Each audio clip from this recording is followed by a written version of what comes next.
ব্রাশটা ভালো করে ফিল করে নিচ্ছি।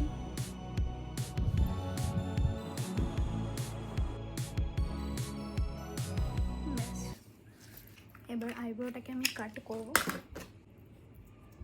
এটা কনসিলার নিয়ে আমি আইব্রোটাকে কাট করছি।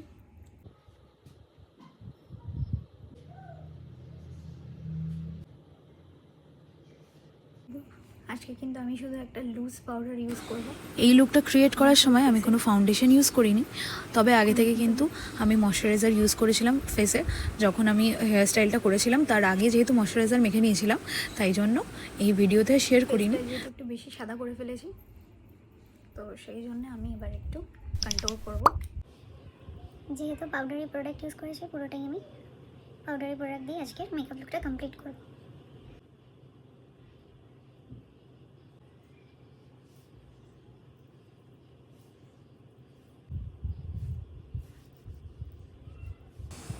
এরপর আমি ভালোভাবে ব্লেন্ড করে চিন এরিয়াটাও কন্ট্রোলিং করে নিয়েছিলাম। ইউজ করছি।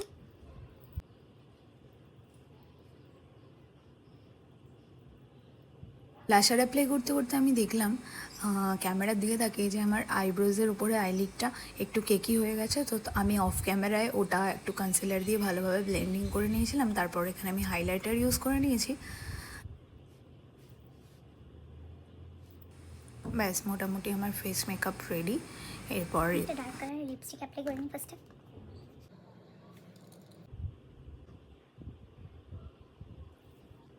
আই মেকআপের জন্য আমি ইউজ করছি এই প্যালেটটা, এই শেডটা।